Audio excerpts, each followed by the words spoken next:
So this is post 3 on the same hoof. Again, you can find that on all the social media.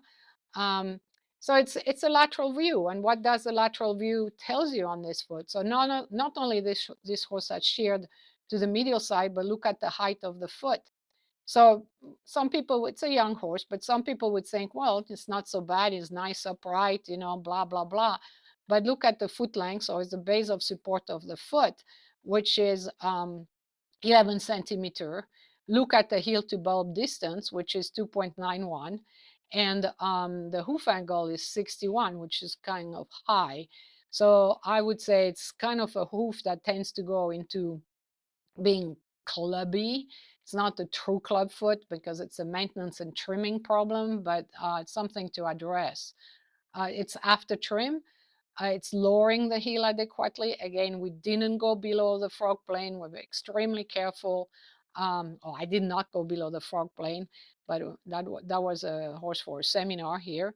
So look at the hoof angle, which is 56.11. The heel height is lower. The foot length has actually increased. And that's a better base of support. You know, if you remember, the foot displaces over the sole, and if there's not a lot of space, it's going to create problem and displace other tissue like the collateral cartilage, you know. And if you really see it before, you have a much more bulgy coronary band than you have after. So you do not want to see that bulge in the coronary band. You want to see something a bit less distended, okay? So, and the heel bulb distance also has decreased, which is actually quite good. So, you know, we have improved the foot length, and then we look at the X-ray right now, and the palmar angle before was almost 8 degrees. Some people think it's normal, but I don't think it is, especially when you have a shape of the foot like that. And actually, the toe to total support is 65.91. Actually, it's not good. You don't have what you need. And after you trim and lower the heel, you have actually a lesser part. It's still, you know, almost, well, it's not quite 6, but it's 5.69. And the toe support is 63.35, which would think it's a little non-intuitive. You would think actually the toe to full support would be shorter in this one, but actually it's shorter. We didn't remove a lot of foot with the after trim. I didn't remove toe actually. So it's quite interesting. It's very, very interesting. Again, what happened when you have feet shifting, and in this case, they're shifting forward because they're not standing under the bony column. Here I chose the sesamoid of the pastern joint as it relates to the navicular bone, another sesamoid bone. And you look at the lengths, and it's 6.87.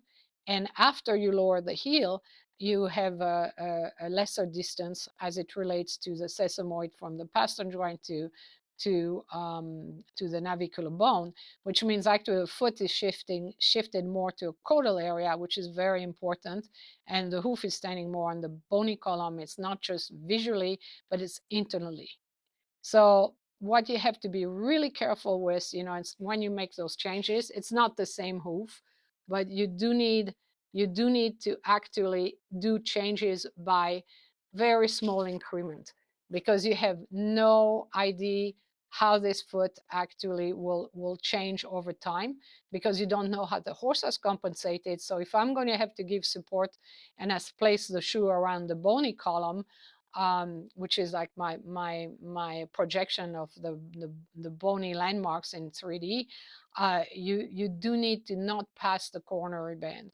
Very important, because if you do, you're making, you know, all sorts of inference on what the foot and the body has also compensated due to distortion. So it's a slow process. It's a process with time, and you have to respect the hoof, and you have to respect the horse and give it time, which I know it's hard sometimes with horses and horse owner, but it's not helping anyone to try to double guess what's going on. It's too much for anyone to understand what exactly is happening when things have been distorted, unless you have an injury.